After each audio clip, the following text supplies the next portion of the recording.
Ya, Fajar sih. Alumni S2 Dikdas bukan? Iya Pak, Tahun berapa?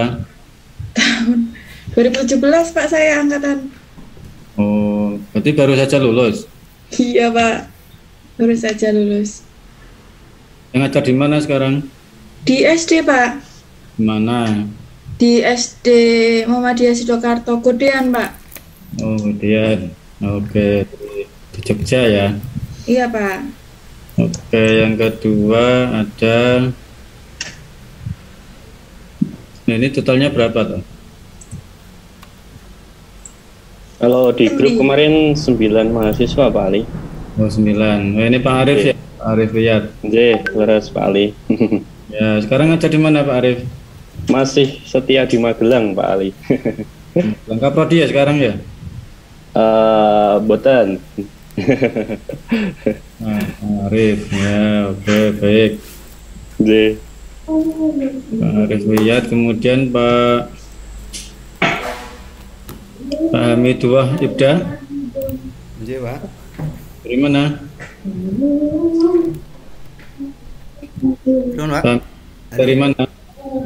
Aslinya dari Pati, rumahnya Semarang, sekarang ngajar di Temanggung, Pak. Ngajar di Temanggung. Di kampus apa? Di Inisnu Temanggung, Pak. Unisnu Temanggung. Oh, ada Unisnu-nya ya sana ya? Masih Dekat institut, Pak, Inisnu. dekat STIK, STIK. Dulu Stainu, sekarang jadi institut. Oh, dulu Staino ya, sekarang Isnu. Ya, Pati berarti dekat rumah saya di Kudus. Iya. Ya, itu tetangga berarti. Paham itu. Wah. S2-nya dari mana Pak Hamid? Di Dikdas UNES, Pak. Das UNES sama Pak Farid ya? Iya, Sama Pak Pak Farid Ahmadi. Farid ya? Oke, baik. Ada Bu Vera Dwi, Pak Ali, S2 Dikdas ya? bukan S2-nya Teknologi Pendidikan, Pak. UNJ kayaknya tapi ya. S1-nya yang UNY Pendidikan Seni S2-nya Tari. S2-nya di mana? S2-nya di UNS. Wah, ini berpetualang ini Bu.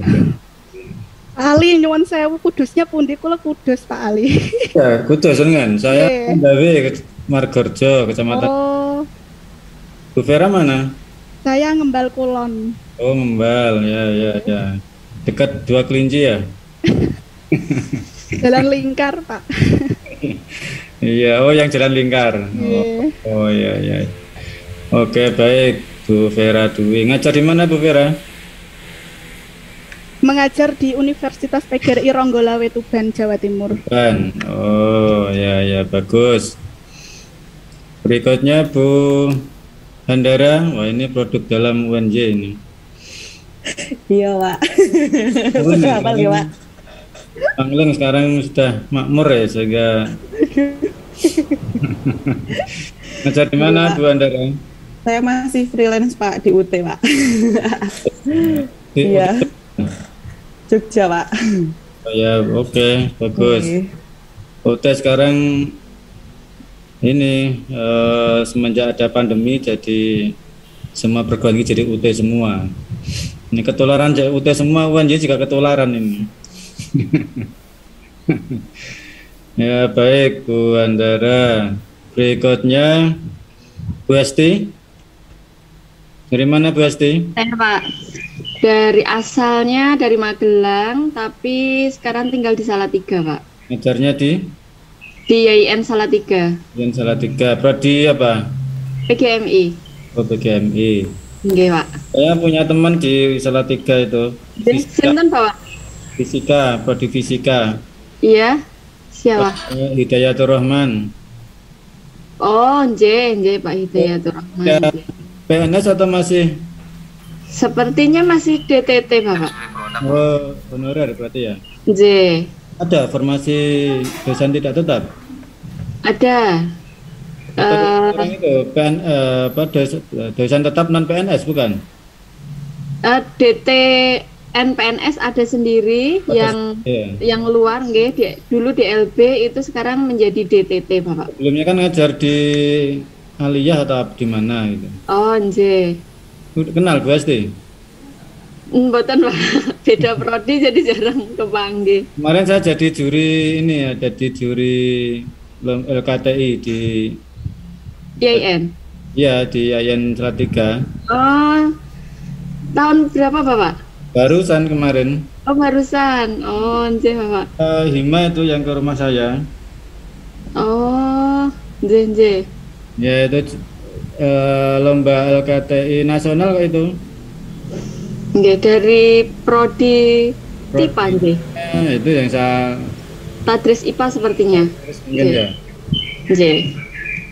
Lomba Sahara itu, Pak Sahara mahasiswanya itu kemarin serombongan tuh ke rumah saya itu. Oh, ngaten. Oh, nggih Bapak. Prodinya apa ya dia ya? Sebentar. Dia tuh prodi PGMI Bu. Oh, PGMI. Sinten Bapak asmane? NPS ya, Himpunan Mahasiswa Nggih. PGMI. Nggih, HMPS PGMI. Namanya itu Alma Sahara Alma Madianti. Oh, Nah, tapi yang ke rumah itu malah ketuanya, ketua Hima. ketua himanya. Perempuan nggih Bapak? Ya, perempuan. Nggih. Nah, itu ke rumah kemarin. Oh, nggih Bapak. Ya, itu jauh kan dari rumahnya sana, dari kampus. Oh, Bapak Bantul? Ya, saya tinggal di Bantul. Oh, oke. Ya, salam untuk teman-teman Hima itu. Nggih, Bapak. Insya Allah nanti saya sampaikan. Ya, baik. Ada Bu siapa lagi ya? Habis ya? Bu Esti sudah, Bu Fajar saya sudah. Oh, Bu Okta ini. Saya kira bukan mahasiswa ya kalau nah, ini Bu Okta ini yang punya rumah Bu, Bapak Ibu. Ya, nanti kalau ada apa-apa bisa minta tolong Bu Okta ini. Nggih, Kalau silakan Bu Okta Pak. Orang kan ya Okta ya S2-nya ya. Mungkin ada sedikit koordinasi dengan tim IT-nya. Yang saya masuk rapat, Okta apa tuh ini tuh? rapat tajam general, Pak. Pokoknya Pak Ferry itu. Ya, Bu Okta sudah, Pak Arif, Bu Esti, Bu Fajar, Bu Vera. Ini cuma berlima berarti. Sepertinya ada kurang satu Bapak. Bu Nesi, Mbak Nesi, Siapa? Mbak Nesi.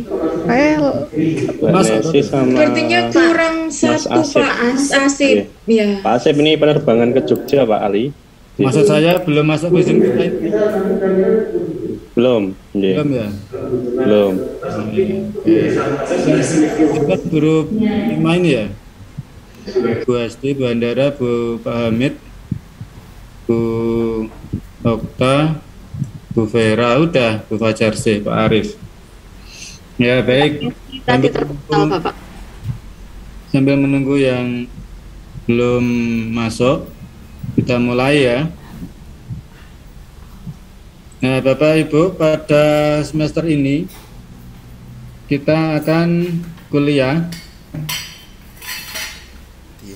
dengan nama mata kuliahnya yaitu siapa yang hafal? Karena paling panjang Filosofi, konsep dan teori, sastra dan bahasa Indonesia. Bahasa dan sastra Indonesia SD. Nah, ini memang paling panjang sendiri namanya. Nah, kenapa paling panjang? Karena memang konsentrasi ini konsentrasi yang paling paling istimewa ya, dibanding konsentrasi yang lain. Nah, kenapa istimewa? Itu nanti akan tahu nanti sepanjang perjalanan kuliah. Sehingga Bapak Ibu beruntung ini mengambil konsentrasi ini karena bahasa Indonesia bagi anak SD itu menjadi esensial kompetensi ya, kompetensi penting, mendasar, krusial dan esensial karena anak tidak bisa belajar lanjut untuk muatan-muatan lainnya kalau kemampuan bahasanya kurang memadai, kurang tumbuh kembang dengan optimal. Nah, contoh saja dari sisi kemampuan membaca. Anak SD nggak bisa mempelajari materi-materi atau muatan-muatan lain kalau kemampuan membacanya kurang. Nah, kemampuan menyimaknya kurang, kemampuan menulisnya kurang, kemampuan berbicaranya kurang, sehingga keberadaan mata kuliah kita ini sangat esensial, sangat krusial bagi anak-anak SD. Gitu ya Bapak Ibu ya, sehingga konsentrasi yang Bapak Ibu ambil ini ya memang sudah pas, dan saya mengapresiasi teman-teman yang memutuskan untuk mengambil konsentrasi bahasa. Nah, kenapa bahasa anak yang kita pelajari bukan bahasa secara keseluruhan? Nah, karena ini kalau ganti anak usia sekolah dasar, di mana kalau kita lihat teorinya, tahap perkembangannya, anak usia sekolah dasar itu berada pada tahap operasional konkret dan golden age.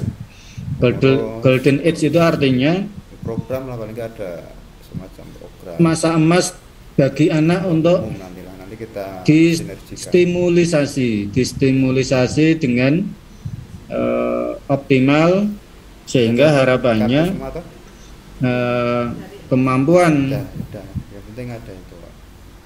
kemampuan holistik, tidak hanya bahasa tentunya. Anak SD itu bisa tumbuh kembang dengan optimal, dengan baik. Nah, sehingga mata kuliah ini namanya cukup panjang, filosofi, konsep, dan teori. Ada filosofinya, kenapa anak-anak SD harus belajar bahasa, kenapa anak-anak SD harus belajar sastra, itu kemudian teori. Nah, teori apa yang pas, teori apa yang cocok, teori apa yang sesuai di dalam belajar bahasa dan sastra. Nah, itu nanti yang akan kita bahas, termasuk konsepnya ya tadi ya, filosofi, konsep, dan teori belajar bahasa dan sastra. Nah, itu Bu Nesi sudah hadir. Halo Bu Nesi. Oke, Bapak Ali. Bu Nesi dari mana, ngajar di mana? Saya dari Kabupaten Oku Timur, Palembang, Bapak.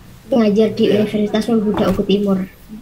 Universitas Nurul Huda Oku Timur, Bapak. Oku Timur ya. Nanti teman-teman kalau belum pernah mencicipi mbak-mbak Palembang, nah itu Bu Nesi nanti suruh ngirim, suruh buatin.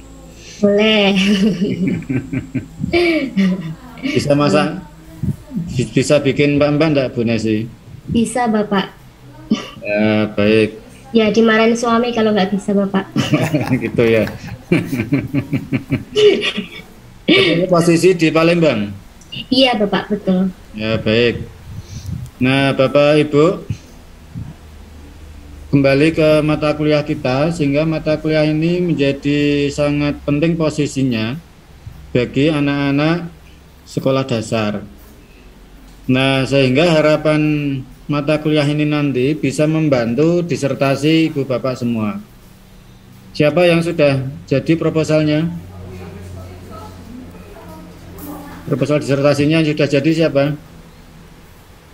Belum punya saya. Belum, Bapak. Kemarin baru proposal ngebut. Oh, proposal. Ya harusnya kan waktu wawancara kemarin sudah ditanya proposalnya. Seharusnya proposalnya sudah jadi ya, sudah selesai.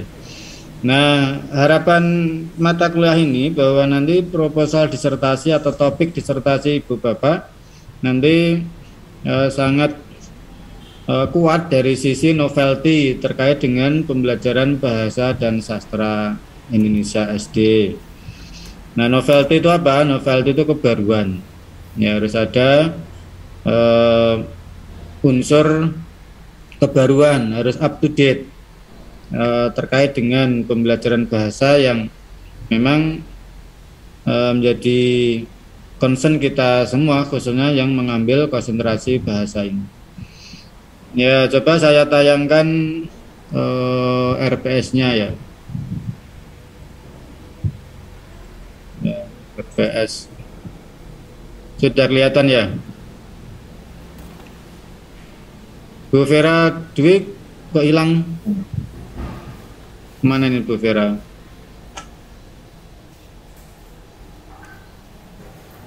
Ya, baik. Mata kuliah kita ini judulnya tadi apa namanya? Filosofi, teori, Dan konsep bahasa dan sastra Indonesia.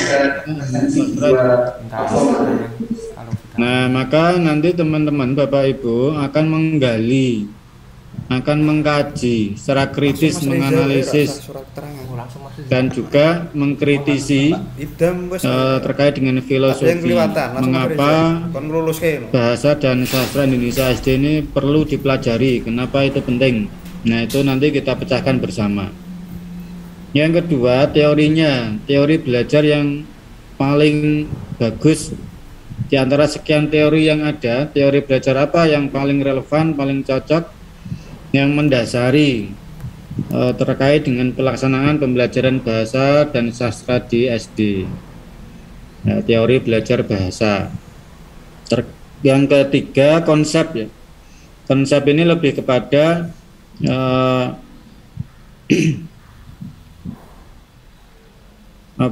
lebih kepada capaian pembelajaran yang diajarkan di SD.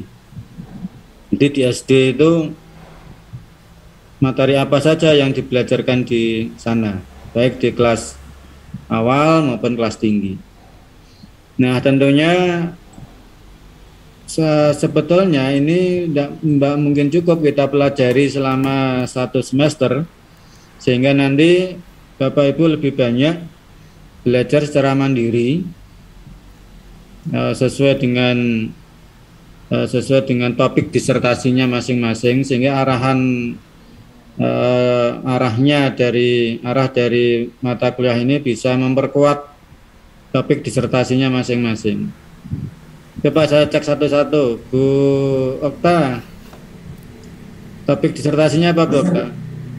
Rencana saya mau mengambil model pembelajaran literasi, Bapak. Model pembelajaran literasi. Baik. Nah, kalau literasi kan sudah banyak ya.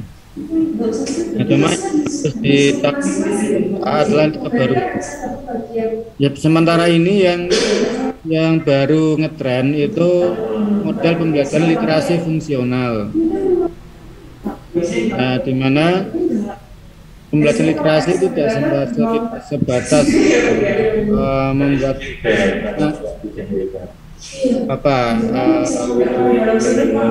kemampuan literasinya, meningkatkan baca dan kemampuan baca dan seterusnya, tapi bagaimana literasi itu bisa berfungsi dalam kehidupan anak dalam sehari-hari. Itu literasi fungsional. Nah, itu teorinya Ludo 2002 Bota yang Ludo 2002 literasi fungsional. Bagus itu Bota. Topik disertasinya apa? Bocor saya. Iya Pak. Tapi sama Pak Amir, sama dengan Mbak Okta. Literasi membaca. Literasi membaca. Hal barunya apa? Kebaruannya apa? E-book interaktif Pak. E-book interaktif. Pengembangan betul. Iya, iya Pak. Nah, maksud saya karena di disertasi itu levelnya 9. Level 9 itu pendekatan yang digunakan itu multidisiplin, transdisiplin, dan interdisiplin. Nah, sehingga kalau bisa jangan mengembangkan perangkatnya, tapi mengembangkan modelnya. Oh nggih, nggih Pak Ali. Kalau mengembangkan perangkatnya nanti itu levelnya magister S2. Nggih, nggih. Nah, itu sehingga nanti harapannya level dokternya kena. Nggih, makasih sarannya Pak Ali. Ya, baik. Nanti kita bersama-sama untuk memperjelas atau memperkuat disertasinya Bapak Ibu semua supaya lebih efektif dan bisa segera selesai. Yang penting kan itu segera selesai itu. Nah, termasuk yang saya bimbing itu juga ada literasi mitigasi bencana, itu juga ada itu yang itu bagian dari literasi fungsional itu. Terus yang baru saja ujian terbuka kemarin Bu Prapti itu tentang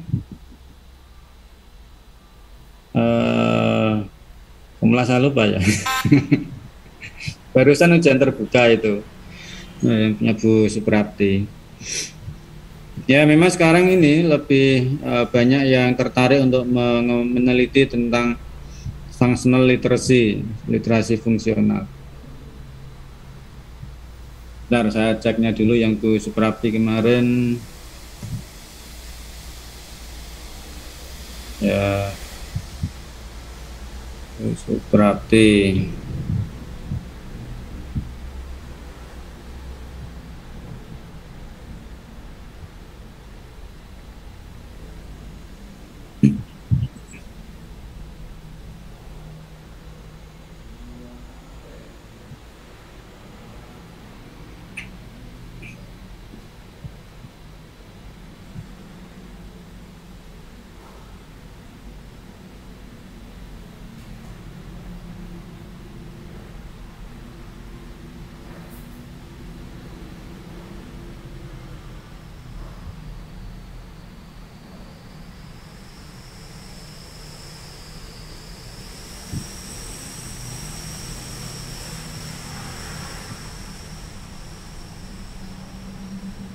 Ya, disertasinya Bu Prapti itu terkait dengan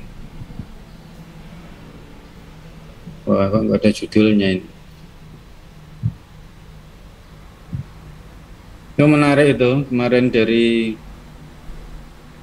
beliau dari UIN Solo ya. Oh ya, Bu Prapti itu ini model pembelajaran bahasa Indonesia berbasis sosiokultural. Nah, memang banyak yang sudah meneliti, tapi beliau lebih menekankan pada selama pandemi ini kan praktik pembelajaran bahasa, bagaimana memanfaatkan konteks budaya itu menjadi sumber-sumber belajar baru gitu. Ya, misalkan anak di praktik wawancara di sekitar siswa, di dalam kehidupan sekitar siswa, atau praktik bahasa yang kaitannya dengan COVID dan yang ada di sekitarnya misal, dan seterusnya. Ini cukup bagus, kemarin baru saja ujian terbuka. Sebelumnya lagi yang Pak Muammar itu juga disertasinya tentang kesantunan berbahasa anak SD, ya, kesantunan berbahasa. Oke, berikutnya Bu Handara tadi sudah belum ya? Disertasinya tentang apa Bu Handara? Dereng Pak. Sebenarnya rencana yang kemarin sudah jadi sama yang mau saya kembangkan sebenarnya beda Pak. Kalau kemarin itu masih pengembangan multimedia sudah biasa ya Pak. Untuk selanjutnya itu magister gitu Bu. Iya. Kalau kita levelnya dokter. Selanjutnya itu saya sebenarnya ingin meneliti tentang ini Pak, kemampuan analisis kemampuan digital guru begitu Pak. Tapi khususnya di bidang bahasa Indonesia. Iya bisa itu. Oke. Nah ini juga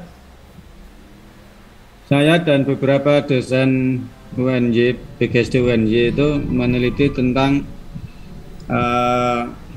kemampuan TPEK ya, kemampuan TPEK guru-guru SD. Kemampuan TPEK ini kita kerjasama dengan Malaysia. Nah nanti Bu Handara bisa itu TPEK dari sisi TPEK bahasa itu bisa itu. Bagaimana TPEK TIPEK kan sebetulnya lebih pada bagaimana mengkolaborasikan ya beberapa teknologi dengan konten ya, dengan model konten dan sumber-sumber yang ada di dalam proses pembelajaran bahasa khususnya. Nah itu bisa Bu Handara itu. Iya Pak, terima kasih Pak. TIPEK Bahasa Indonesia. Ya oke. Bu Hesti apa Bu? Kemarin itu rencananya tentang literasi kritis, Bapak. Literasi kritis, semacam pengembangan konsep dalam pembelajaran bahasa Indonesia. Literasi kritis yang dipadukan dengan fitrah perkembangan. Ya oke. Yang penting bagaimana literasi itu tidak hanya sebagai atau tidak hanya berkutat pada tahap pengetahuan ya, pemahaman literasi, tapi justru bagaimana literasi itu bisa membantu anak untuk mengembangkan dirinya di dalam tumbuh kembangnya mereka gitu. Kemarin tuh rencana ingin ngeten Bapak, seperti membuat model gitu, model pembelajaran yang itu akarnya dari literasi kritis tapi dipadukan dengan fitrah perkembangan. Begitu sakit mboten nggih Bapak? Ya bisa sekali, bisa itu. Bisa. Sebetulnya kita itu diuntungkan sekarang ini. Guru-guru SD itu diuntungkan dengan dihapuskannya UN ya. Karena sebetulnya UN itulah yang salah satu faktor yang membuat pembelajaran bahasa di SD itu fokus pada kognitifnya saja, pemahaman bahasa, pengetahuan bahasa. Karena guru-guru di SD itu kan mengejar materi untuk mengejar UN. Nah, sehingga di SD selama ini itu minim praktek. Nah, minim praktek inilah yang menjadi masalah besar di dalam pengembangan pembelajaran bahasa Indonesia SD. Sehingga anak-anak SD itu jarang yang kritis. Jarang yang berani bicara karena memang kesempatan untuk bicaranya kurang gitu. Ya, sehingga apalagi bicara kritis ya, bicara kritis itu kan anak bisa mengeksplor lebih ya, bisa mengeksplor gagasan dia, imajinasi dia di dalam melihat situasi yang ada. Nah, bisa dalam bentuk poster, bisa dalam bentuk surat, dalam bentuk puisi, dalam bentuk karangan, dalam bentuk apapun itu. Nah, kalau itu nggak dilatih ya sangat tidak optimal karena selama ini fokusnya kepada UN gitu. Nah, dengan dihapuskannya UN sehingga guru-guru ini lebih punya ruang lebih untuk memberi kesempatan anak-anak untuk praktek. Dan itu bagus itu Bu Hesti. Ada Bu Nesi, disertasinya apa Bu Nesi? Oh iya Bapak, kemarin mengajukan tentang peran multi sosiokultural Komering pada perkembangan bahasa dan kognitif siswa SD, Bapak. Peran sosiokultural apa? Multi sosiokultural Komering pada perkembangan bahasa dan kognitif siswa SD. Ini studi etnografi, Pak. Kalau kognitifnya nggak usah, gimana itu? Harus ya? Ya nggak apa-apa, Pak. Disertasi itu nggak usah banyak variabel, tapi kajian teorinya yang inter, multi, dan transdisiplin. Nah, kalau judul atau topiknya itu nggak usah terlalu banyak variabelnya, tapi mendalam. Ya, bagus itu Bu Nesi, dari sisi multikultural ya. Di mana itu rencana Bu Nesi? Ya, Bu Nesi terlempar kayaknya. Ya, baik, lanjut. Pak Arif. Oke, Pak Ali. Untuk rencana disertasi saya kayaknya saya akan fokus ke assessment begitu. Nah, karena ini saya mengambil fokus atau konsentrasinya bahasa Indonesia, mungkin nanti saya mulai untuk assessment yang basisnya untuk bahasa Indonesia dulu begitu. Ya, bagus Pak Arif. Memang selama ini assessment bahasa itu kurang mendapat perhatian. Jadi seperti dianggap hal yang kurang menarik gitu ya, atau kurang dianggap penting. Padahal sebetulnya asesmen bahasa ini sangat esensial posisinya. Betul. Iya. Ya, Iya. selama ini kan kemampuan bahasa masa tesnya hanya pilihan ganda, Pilihan ganda, tesnya iya. hanya urean itu. Iya. Sebetulnya kan assessment yang otentik itu yang kita butuhkan. Kalau memang kemampuannya itu kemampuan keterampilan aktif komunikatif, ya tentunya basisnya basis performance ya. Iya, betul. Performance bahasa. Iya. Nah, tentunya instrumen performance gitu. Masa kemampuan membaca puisi ya, soalnya pilihan ganda. Pilihan ganda, iya. Kalau kemarin itu Pak Ali, motivasinya itu adalah saya belajar ketika saya menilai mahasiswa saya begitu. Jadi ketika saya ditanya mahasiswa saya itu yang satu dapat 79, yang satunya dapat 78 gitu. Nah itu saya kalau diminta untuk menjelaskan apa beda kemampuan kami Pak, kok kalau yang 78 mungkin sudah dapat B gitu nggih, tapi kalau 79 kan dapat A gitu. Secara average kan itu sangat parah gitu Pak. Nah itu makanya kemarin saya juga padahal itu untuk mahasiswa ya. Nah bagaimana itu untuk anak SD? Nah leres itu. Banyak anak-anak SD yang bertalenta dalam hal bahasa tapi terbonsai itu tidak mendapat ruang yang seharusnya di dalam mengembangkan kemampuan berbahasanya itu. Betul. Ya baik, bagus Pak Arief, itu nanti tinggal dibuat formulanya atau judul itu belakangan nggak apa-apa itu. Yang penting kan kerangka teorinya sudah kita coba kita ramu. Ya, Pak Hamid. Nah, Pak Hamid ini yang di badan. Kalau kemarin yang kami ajukan di Prodi, Pak Arya, itu tidak terkait dengan topik atau tema bahasa Indonesia, cuman terkait dengan guru sekolah dasar profesional era digital, itu study grounded theory seperti itu Pak. Tapi nanti mungkin kalau misalnya itu bisa diubah, kita arahkan ke literasi digital guru-guru. Nah, literasi digital Pak Hamid. Saya setuju tuh literasi digital Pak Hamid. Ya bagus itu Pak Hamid, literasi digital. Oke, itu saya setuju sekali. Oke Pak Hamid, mantap itu.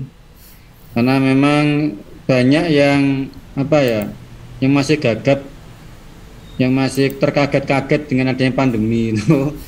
Bahkan banyak guru yang termakan hoax itu ya, atau calon-calon guru yang termakan hoax gitu. Karena jangan literasi digitalnya kurang baik. Oke, good. Bu Vera ini, Bu Vera, silakan Bu Vera. Nah, kalau kemarin saya tentang pengembangan Bapak, tapi tidak sesuai dengan konsentrasi yang saat ini saya ambil. Kemarin tentang seni, kalau memang nanti selagi berjalannya konsentrasi ini, nanti saya bisa mempunyai ide untuk tentang bahasa begitu. Ya, sebetulnya banyak area yang bisa kita garap di dalam bahasa dan sastra Indonesia SD. Termasuk ini kesantunan berbahasa ya. Kita sekarang ini kan banyak prihatin anak-anak SD itu kurang santun dengan gurunya, kurang santun dengan teman-temannya, kurang santun dengan orang tuanya, kurang santun dengan masyarakatnya. Nah, bisa dimaklumi karena sekarang kan ruang belajar bahasa kan tidak hanya orang keluarga, sekolah dan masyarakat, tapi juga ada satu lagi yaitu dunia internet. Nah, dunia internet ini tentunya sangat berpengaruh dengan tumbuh kembang bahasa. Contoh dari sisi pemilihan kosakata. Kalau anak-anak SD yang gemar main game itu tentunya kosakata yang mereka kuasai kan ya akan berbeda dengan yang tidak terbiasa dengan dunia game misalkan. Nah, ini perlu kita teliti secara mendalam sebetulnya bagaimana kesantunan atau model pembelajaran kesantunan berbahasa. Nah, itu kan bagus itu sebetulnya kalau ada yang tertarik ya. Ya, oke, baik. Selanjutnya habis ya. Ya. Bapak Ibu, saya setuju dan saya sangat mendorong topik-topik disertasi Bapak Ibu nanti segera difikskan, segera dikerucutkan dalam satu perenungan yang mendalam, tapi tentunya perenungan itu harus didukung dengan jurnal. Ya, jangan sampai sudah memutuskan tapi dukungan jurnalnya kurang misalkan. Nah, Bapak Ibu nanti sambil berjalan, sambil menganalisis permasalahan yang ada di lapangan, juga menganalisis bagaimana current issues terkait dengan bahasa dan sastra. Contoh kecil saja, bahwa selama pandemi ini banyak anak-anak SD yang mudah atau gemar membuat konten ya. Ada nggak ya anak-anak SD yang gemar bikin konten itu? Iya Pak. Ternyata Ada, tidak Pak, pastinya. hanya Bu Fajarse, Bu Vera, Bu Nesi yang bikin konten ya. Nah, anak-anak SD sekarang ini sudah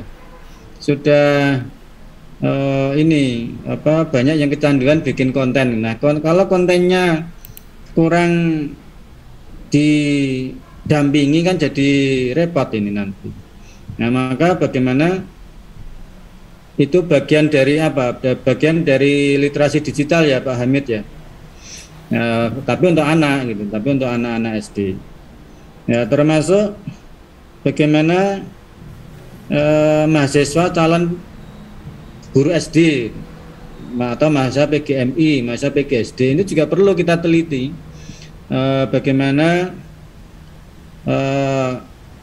literasi fungsionalnya atau kesantunan berbahasanya atau literasi digitalnya itu juga perlu bisa kita teliti juga. Nah, contoh lain di Eropa, di Jerman itu kan sudah lama mengembangkan literasi anak. Di tempat kita literasi anak kan seolah penumpang gelap di dalam muatan bahasa Indonesia. Nah, kalau di banyak negara itu justru sastra anak itu menjadi muatan utama, bukan penumpang gelap gitu. Nah, ini juga menjadi bahan renungan kita bersama sebetulnya, bagaimana literasi, termasuk ini sumber-sumber bacaan literasi anak itu juga kita sangat prihatin, sangat kurang sekali. Nah, kalau di tempat kita itu kan terlalu banyak teksnya, cerita-cerita itu. Kalau di Eropa itu dibalik, teksnya itu cuma sedikit, yang banyak itu gambarnya. Nah, karena gambar itu picture can talk more than text. Prinsipnya gambar itu bisa bicara lebih dibanding teks tulisan. Satu gambar itu bisa dimaknai 1000 makna. Satu teks ya paling maknanya ya tidak sebanyak yang ketika kita memaknai sebuah gambar. Nah, kira-kira anak itu lebih suka gambar atau lebih suka teks?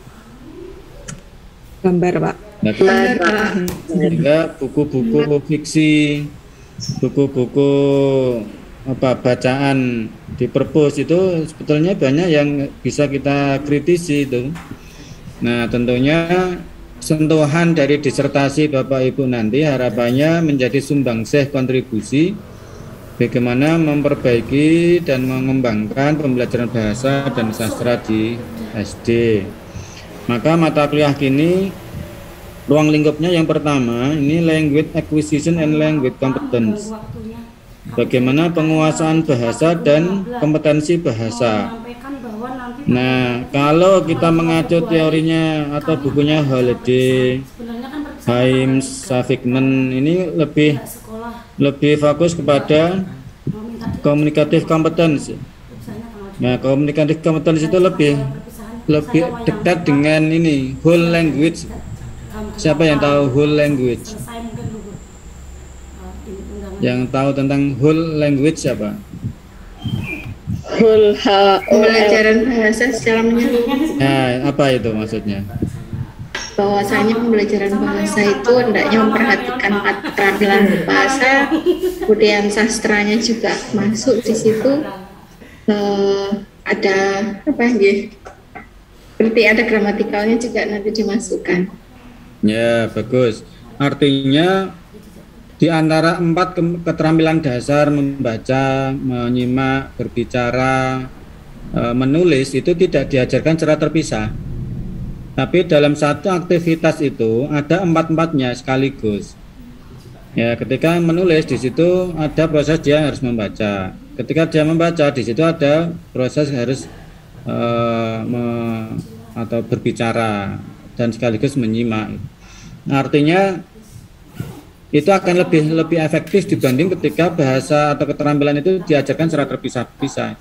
Nah, sebagaimana teorinya Holiday, Hymes, Savignon itu dalam communicative competence itu dalam satu aktivitas belajar bahasa, di situ ada grammatical competence, ada discourse competence, ada sociolinguistic competence, ada strategic competence. Nah, di situ tentunya tidak diajarkan secara terpisah, tapi secara simultan ya. Secara simultan itu ya utuh gitu, lengkap. Jadi di sana ada tata bahasa subjek predikat itu penting, huruf kapital, huruf non kapital, tanda titik, tanda koma, tanda baca itu penting tetap kita ajarkan. Sekaligus di situ menulis apa? Menulis tentang wacana yang erat dengan dunia anak gitu, diskursnya masuk gitu. Jadi tidak semata guru itu plek tinggal ngambil di buku teks gitu, tapi teks yang dikembangkan bisa sesuai dengan kondisi dunia anak itu. Nah, sehingga diskursnya masuk, karena kalau nggak begitu nanti anak-anak nggak tertarik untuk mengembangkan keterampilan berbahasa, sehingga diskurs itu juga penting gitu. Termasuk sociolinguistik.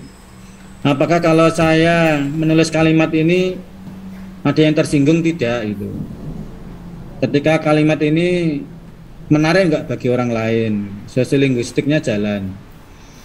Nah, sehingga ketika menulis tidak sembarang menulis gitu.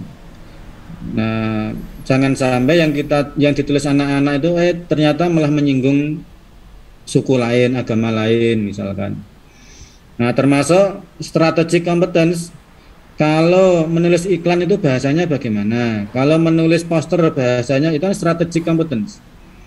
Nah, ketika menulis berita, ketika menulis karangan itu seperti apa bahasanya, gayanya, diksinya. Nah, sehingga semuanya masuk itu. Tidak hanya kompetensi gramatikal saja gitu, tidak hanya tata bahasa saja, tapi termasuk diskurs, termasuk sociolinguistiknya, termasuk strategiknya. Nah, tentunya language use ini yang selama ini tidak dilihat oleh guru di kelas, language use ini, karena memang waktunya kurang ketika ada UN itu. Bagaimana anak praktik, bagaimana anak unjuk kerja itu kurang sekali. Nah, sehingga interaction-nya sangat terbatas. Anak-anak malu bertanya, anak-anak takut salah ngomong, anak-anak kurang interaktif dengan gurunya, dengan temannya. Kan banyak tuh anak-anak yang kalau disuruh bertanya tuh nggak ada yang bertanya. Siapa yang mau jawab? Tidak ada yang menjawab. Ada atau begitu di kelas? Banyak ya. Nah, karena interaksinya sangat kurang terlatih maksudnya. Nah, komunikatifnya ini aktif, komunikatif ini juga sangat minim. Nah, sebetulnya disertasi kita diarahkan ke sana seharusnya. Bagaimana aktif komunikatif, language politeness ini menjadi rohnya, menjadi warna. Itu yang pertama ya. Ini capaian kita yang pertama. Nah, kajian kita yang kedua itu terkait dengan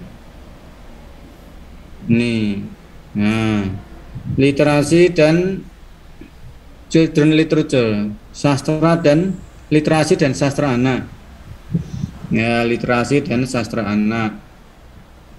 Nah, kalau functional literacy tadi bukunya Ludwig Verhoeven 2002 memang sudah lama, tapi nggak Pak, itu masih relevan. Ya, functional literacy. Sedangkan yang ketiga ini ada pendekatan dan model pembelajaran. Nah, pendekatan dan model pembelajaran bahasa.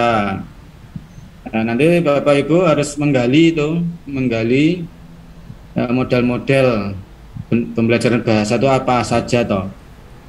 Model-model yang ada, coba sebutkan yang diketahui Silakan, model apa yang Bapak Ibu ketahui?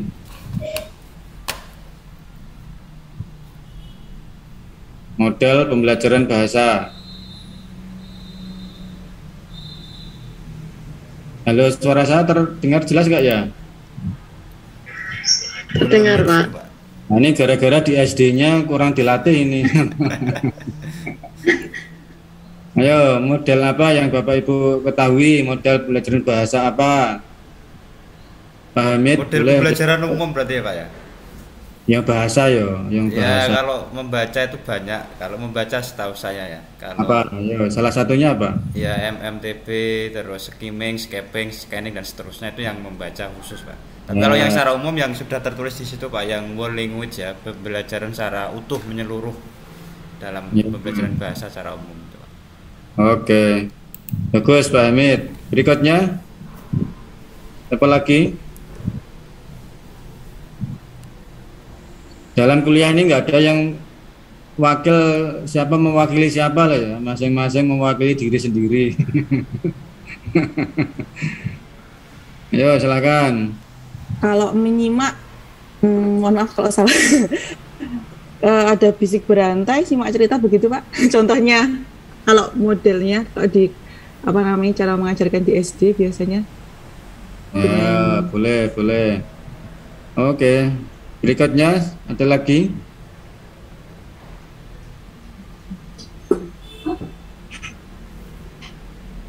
Ayo. Wah, ini berarti belum baca ini ya.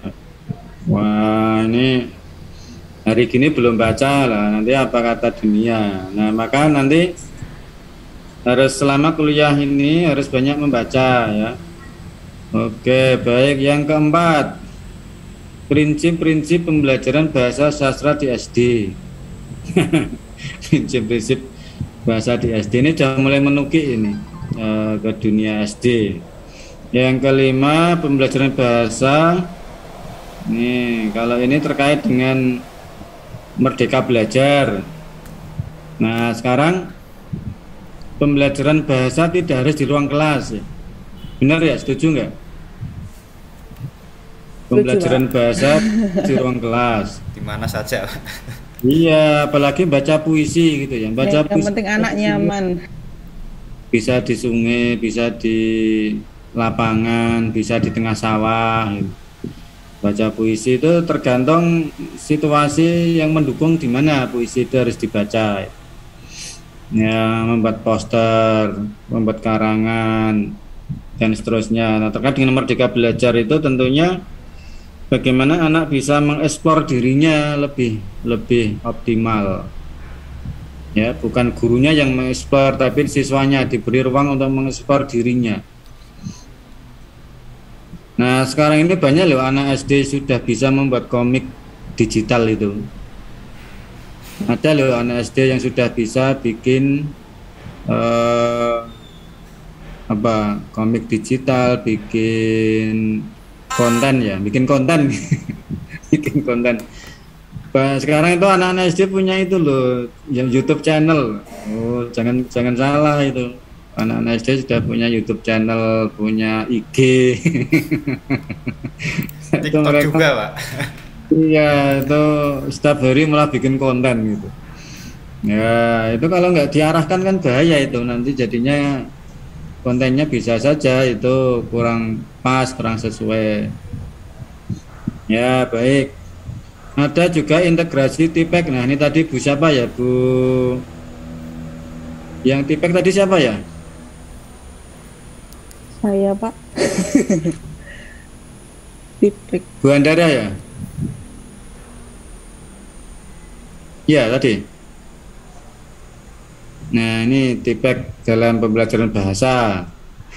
Ada juga perangkatnya yang terintegrasi HOT dan TIPEK. Itu juga perlu kita lihat nanti. Sehingga pada agenda ini nanti Bapak Ibu mengkritisi RPP yang sudah dibuat guru-guru di lapangan. Nah, nanti dilihat sudahkah memenuhi unsur HOT dan TIPEK di sana.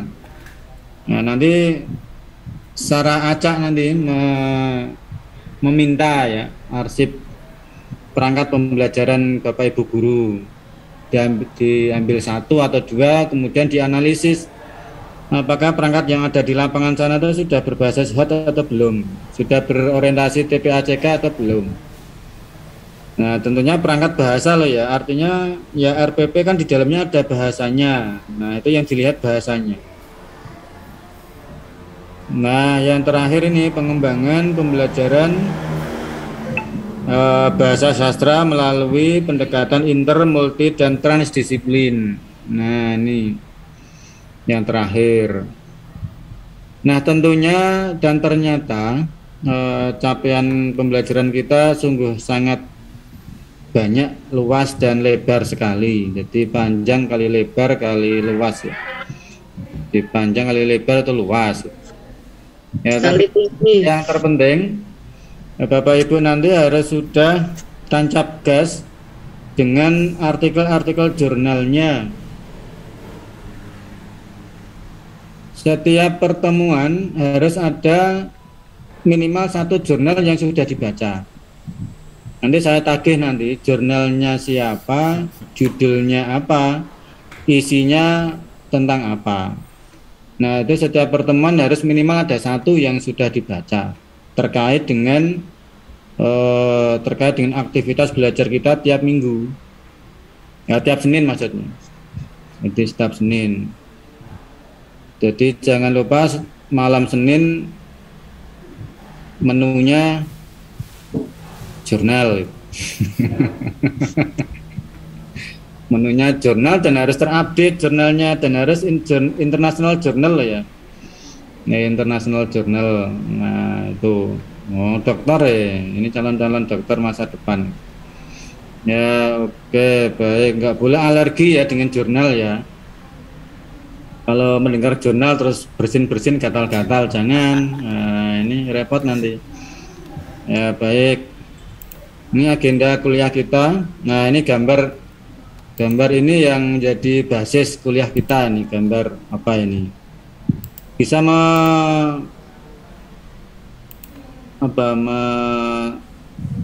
mencerna enggak gambarnya itu? Bisa enggak? Kurang besar dikit.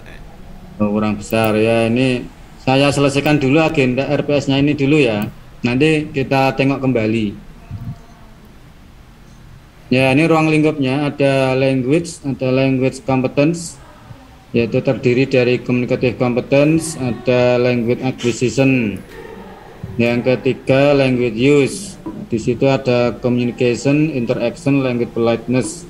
Yang keempat ada literacy dan children literature, ya, literasi dan sastra anak.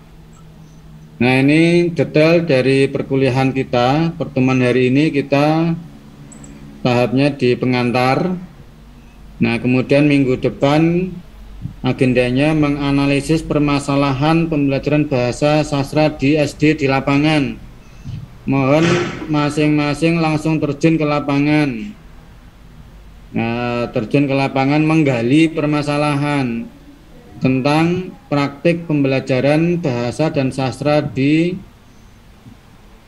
Indonesia, di SD. Nah, silakan milih satu SD boleh, milih 2 SD boleh, milih 3 dan lebih juga boleh. Nah, nanti permasalahannya apa? Nah, tapi yang dianalisis ini adalah permasalahan terkait dengan teori pembelajarannya, bisa terkait dengan praktik pembelajarannya, terkait dengan apakah sudah aktif komunikatif atau masih tekstual ya. Tekstual itu ya hanya berpegang pada buku guru saja gitu ya. Itu belum memanfaatkan sumber belajar yang sangat kaya ya, dari internet, dari lingkungan sekitar gitu. Sudahkah pembelajaran di SD di lapangan itu sudah mengembangkan student active learning gitu ya, dan student center? Apakah sudah mengembangkan literasi atau belum? Atau terkait dengan tadi kesantunan berbahasa anak misalkan, sudah atau belum kaitannya dengan pengembangan TPEK terkait dengan bahasa dan seterusnya. Sudahkah memanfaatkan lingkungan sekitar dan seterusnya. Apakah pembelajaran juga sudah menjangkau tadi kreativitas anak dalam bermedsos itu. Nah, kalau bermedsos ini tidak dibimbing guru kan bahaya juga. Justru kalau diarahkan malah jadi mereka lebih produktif ya, bisa lebih atraktif, produktif, inovatif dengan konten-konten itu. Nah, justru dengan konten itu anak-anak bisa lebih pede ya, percaya diri, anak bisa lebih kreatif, anak bisa lebih kritis gitu. Nah, itu coba itu nanti dianalisis permasalahan-permasalahan di lapangan seperti apa. Jadi 1 minggu ini harus gerilya ya Bapak Ibu ya. Kalau sekolahannya sudah tatap muka ya silakan ke sana. Kalau sekolahannya masih daring ya boleh saja wawancara melalui video call misalkan dengan gurunya atau siapa yang bisa dimintai data. Nah, kemudian yang ketiga ini analisis kritis terkait dengan current issues ya. Current issues itu kan isu-isu terkini terkait dengan pembelajaran bahasa dan sastra. Nah, ini sudah mulai mengkaji jurnal ini, sehingga nanti pada minggu ketiga Bapak Ibu harus sudah mengkaji jurnal-jurnal terkait dengan current issues pembelajaran bahasa di dunia internasional itu seperti apa di SD ya. Nah, jurnal-jurnalnya ini harus cukup dan yang up to date. Nah, oke, berikutnya konsep dan capaian pembelajaran bahasa di SD. Nah, berikutnya CPL. Kita coba analisis secara kritis CPL yang ada di SD, CPL pembelajaran bahasa. Nah, sudah cocok belum gitu? Sudah membekali anak untuk abad 21 belum misalkan. Nah, kita analisis itu sehingga nanti Bapak Ibu harus meminta CPL yang dikembangkan sekolah itu. Nah, terus dianalisis. Nih, masih berlanjut menganalisis CPL-nya.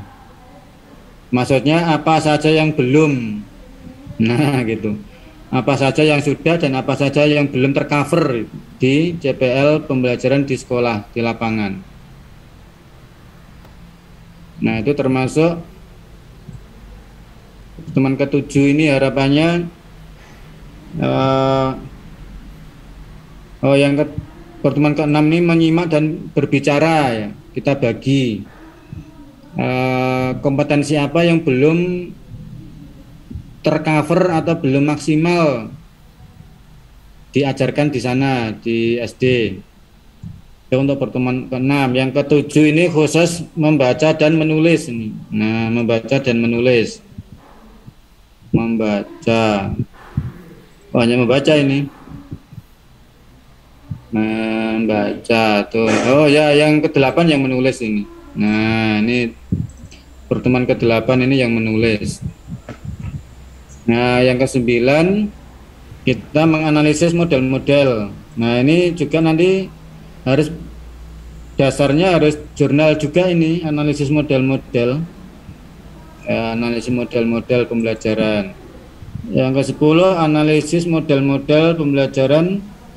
Ini kita bagi 2 tim ini. Tim 1 yang pertemuan ke-9, tim 2 pertemuan ke-10. Nah, analisis model-modelnya.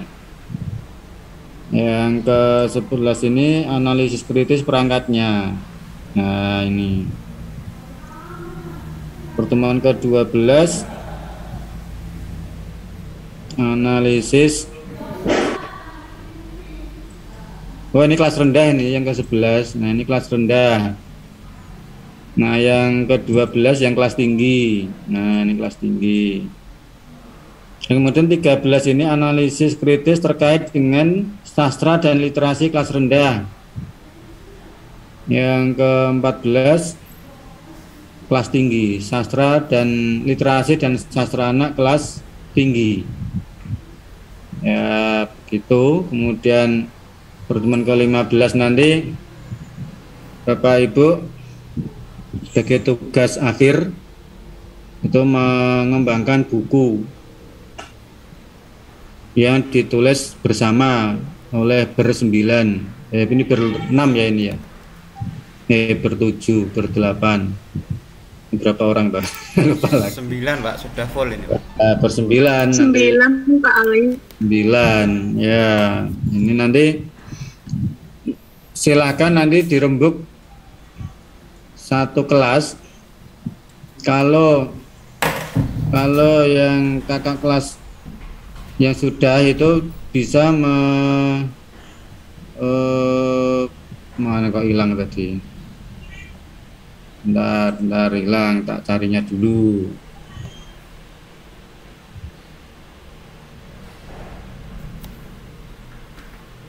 Bentar, suara anak saya masuk nggak?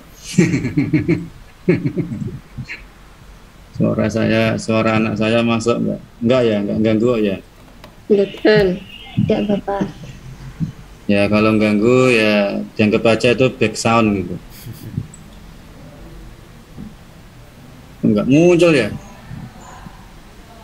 Bentar. Nah ini kakak kelas kemarin bisa membuat draft buku ini, filosofi, teori, dan konsep. Kelihatan nggak? Kelihatan, Bapak. Ya, ini yang tahun sebelumnya, ini yang baru saja, ini. Nah, ini yang baru saja.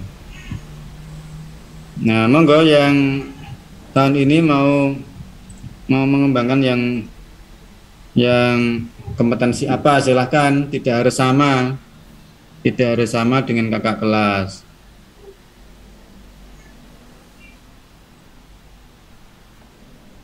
Oke. Nah, cukup menarik kan kuliahnya? Ya, kalau nggak menarik nanti rugi ini 3 SKS. Silakan, ada yang mau bertanya, berpendapat, usul, silakan. Mohon maaf Bapak, berarti minggu ini itu kita ke SD ya Pak? 1 SD saja kan Pak? Minimal 1. Kalau mau lebih pahalanya ya. Negeri atau swasta kan bebas ya Pak? Satu kelas jangan sampai negeri semua. Ada yang swasta, ada yang negeri, ada yang MI, jangan SD semua ya. Ada yang MI, ada yang SD kota, ada yang SD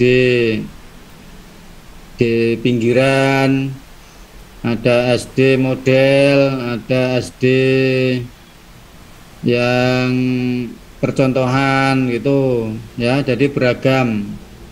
Kalau bisa dibagi, siapa ke SD model, siapa ke SD yang sudah K13-nya sudah bagus, siapa ke SD yang pinggiran, yang teraniaya, siapa gitu. Iya Pak, begitu saja biar mudah. Siapa yang ke MI gitu, siapa yang ke SD swasta internasional gitu. Di Jogja banyak loh SD internasional, nah itu bisa itu. Ya dibagi saja selama seminggu kan 7 hari, jadi sangat cukup waktunya. Yang dianalisis permasalahan pembelajarannya ya, bukan menfitnah ya. Awas kalau menfitnah nanti tak viralkan nanti. Ya, harus ada datanya ya, nggak boleh menfitnah. Ada lagi yang mau bertanya? Mbaknya saya mau bertanya. Silakan. Terkait model pembelajaran bahasa tadi ya. Jadi saya agak tertariknya gini Pak, kalau selama ini kan model pembelajaran bahasa misalnya di menyimak ada fisik berantai, nanti di membaca ada CIRC, kemudian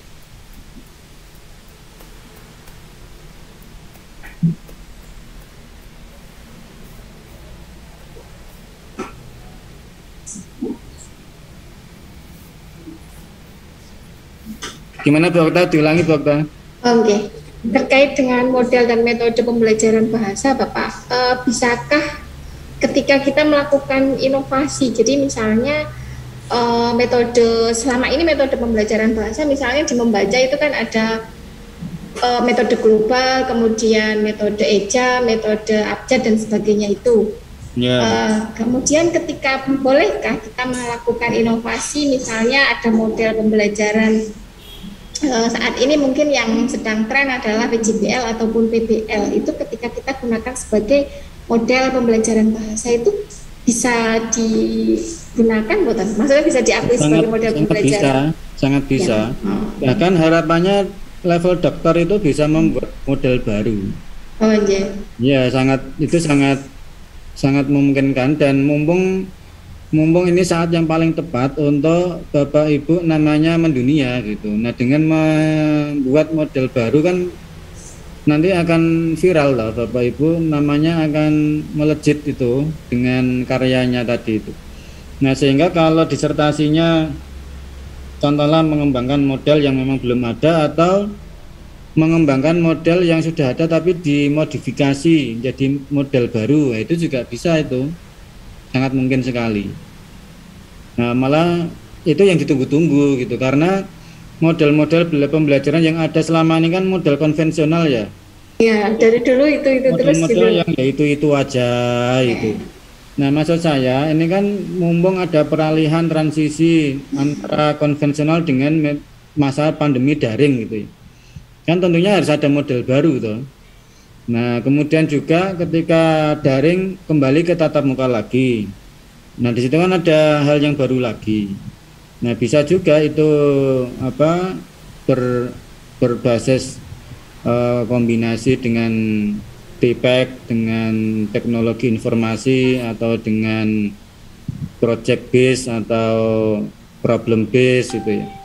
Bisa itu, karena tuntutan ke depan kemampuan bahasa anak ini kan untuk memecahkan persoalan-persoalan ke depan. Nah, kalau anak nggak dilatih memecahkan persoalan ke depan, padahal itu sangat mereka butuhkan pada abad 21, sehingga kan bahasa nggak ada kontribusi real kepada dunia anak ke depan. Nah, justru dengan adanya pandemi, dengan adanya pembelajaran daring, dengan adanya tuntutan abad 21, dengan adanya era industri 4.0, 5.0, itu diharapkan bahasa Indonesia menjadi supporting system untuk tumbuh kembang anak yang optimal itu. Nah, sehingga harus lahir model-model baru, itu model-model pembelajaran bahasa yang baru. Nah, saya setuju itu Bu Okta, dan sangat boleh sekali. Iya Bapak, matur. Kalau ada 9 mahasiswa konsentrasi bahasa, terus masing-masing bisa melahirkan satu model pembelajaran, ada 9 model baru. Wah, itu kan sudah menggemparkan dunia itu. Ya, baik. Oke, ada lagi? Tapi target Bapak Ibu jangan terlalu ideal dulu, yang penting lulus. Nah, nanti kalau targetnya sangat tinggi, nanti takutnya nggak lulus itu. Nah, boleh saja nanti Bapak Ibu bisa menjadi roadmap-nya ya, roadmap karir ke depan. Setelah lulus dokter nanti saya akan mengembangkan model apa. Bisa mengembangkan model pembelajarannya, bisa mengembangkan asesmennya tadi Pak Arief, bisa mengembangkan TPEC-nya atau yang lain. Begitu Bu Okta, saya sangat mendukung itu. Ya Pak, matur nuwun.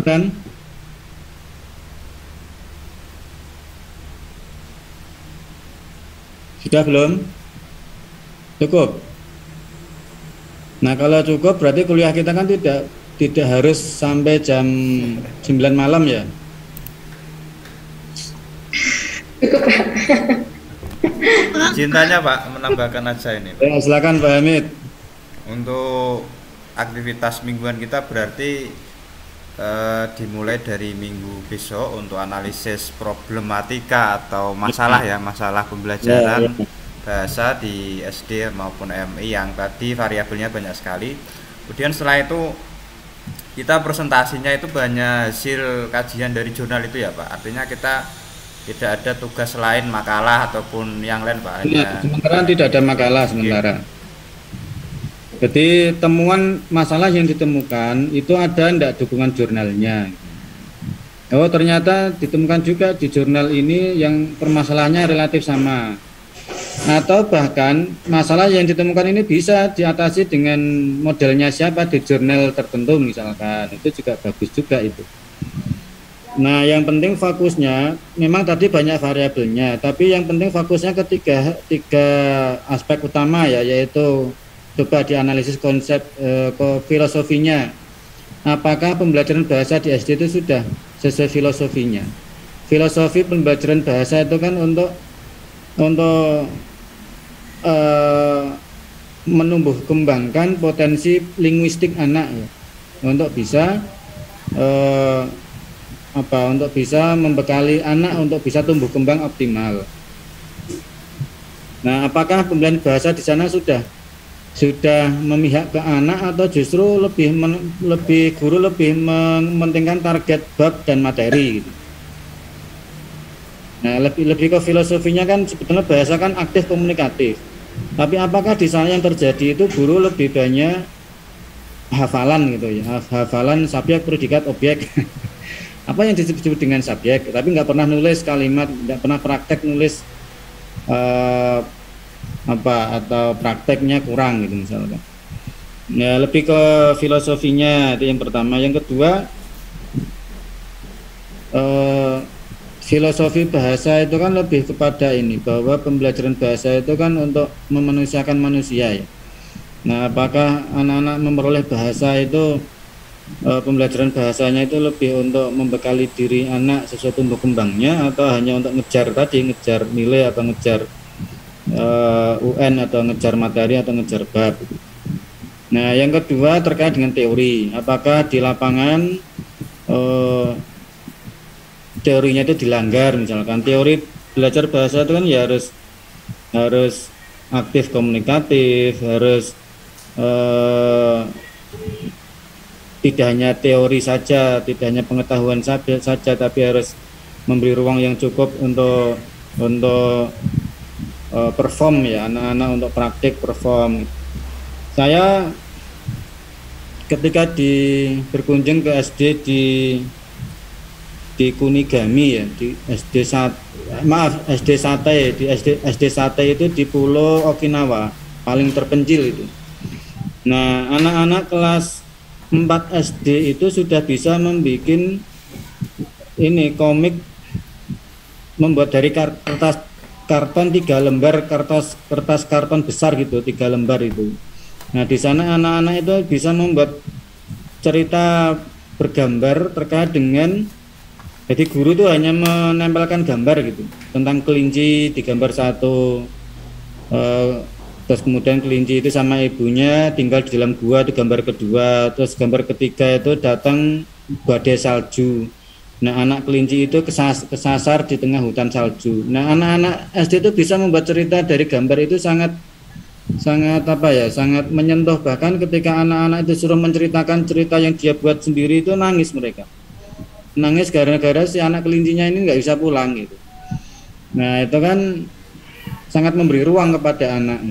Nah itu dari si teori. Kemudian dari si konsep, apakah materi terlalu ringan atau terlalu berat gitu. Apakah materi itu sudah mengcover kebutuhan anak ke depan gitu. Nah semacam itu nanti mohon dianalisis yang di lapangan seperti apa. Bapak Ibu cukup menganalisis ya, tidak boleh menyalahkan ya, jangan marah-marah nanti di SD gurunya marah-marah demo tidak boleh. Jadi cukup dianalisis, digali masalahnya itu, kemudian kita coba diskusikan kuliah minggu depan. Itu ya Bapak Ibu ya. Yang penting tidak boleh menfitnah, bahwa memang masalah itu real adanya ya, real adanya. izin bertanya Bapak. Ya, silakan. Jadi untuk minggu depan itu kita menemukan permasalahan yang ada di lapangan, ditambah jurnalnya begitu ya Pak? Apakah ada permasalahan jurnal atau tidak di artikel khususnya? Iya, begitu. Betul. Oh, oke. Terima kasih Bapak. Ya, betul Bu Nesi, sehingga nanti permasalahan yang ditemukan nanti coba dicari jurnal yang terkait gitu. Tidak harus permasalahan di dalam kelas ya Bapak Ibu ya, bisa juga buku pegangannya, bisa juga kebijakan terkait dengan pembelajaran bahasa di sana.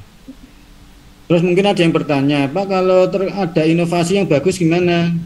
Nah, saya kembalikan ke Bapak Ibu, boleh nggak gitu coba dikaji, diskusikan juga. Apakah kita batasi pada permasalahannya atau perlu kita angkat juga tadi yang kalau ada inovasi tertentu terkait dengan bahasa? Kalau menurut saya boleh saja sih Bapak sebagai wawasan juga. Oke, gimana itu Bu dari Bu Nesi? Yang lain? Boleh kita angkat bisa, juga? Boleh. Ya, oke kalau gitu. Oke, saya kira cukup perkuliahan kita. Gimana ini baru jam 2:30, kuliah kita kan sampai jam 9 malam.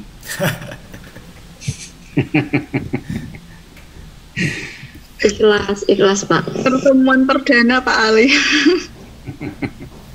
Pak Arif, kita kuliah sampai jam berapa Pak Arif? 15.30 Pak Ali. 15.30, berarti masih 1 jam, nggak apa-apa?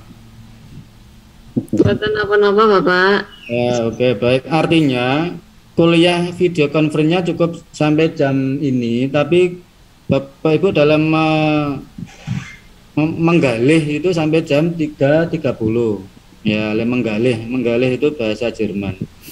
Nah, itu boleh juga nanti saling diskusi pembagian tadi, misalkan Pak Hamid dapat MI mana gitu ya, Bu Nesi ditugaskan ke SD mana, nanti Pak Bu Fajar ke SD area 3T nah, gitu misalkan, atau Pak Arif ingin ke SD di Malaysia juga boleh. Kan ada SD Indonesia yang di Malaysia kan ada.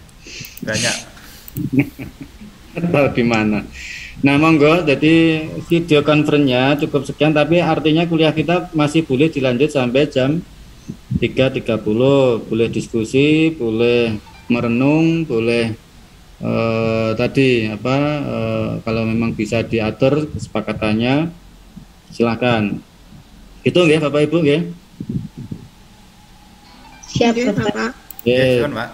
Jangan diartikan kuliahnya hanya sampai jam 2.30 bukan. Jadi kuliah kita ada 2 moda ya, moda daring dan moda mandiri. Nah, yang mandiri itu juga Bapak Ibu bisa mengakses Bismat. Di sana sudah ada mata kuliah ini, konsep filosofi, konsep dan teori dan konsep bahasa ini ada di Bismat. Silakan juga bisa diakses. Oke, saya kira itu dulu. Silakan dilanjut. Ini saya saja yang live ya, Bapak Ibu bisa lanjut pakai Zoom ini. Iya, Pak, diskusi. Dari saya cukup. Assalamualaikum warahmatullahi wabarakatuh. Bapak, matur nuwun. Assalamualaikum warahmatullahi wabarakatuh. Terima kasih Pak Ali. Ya.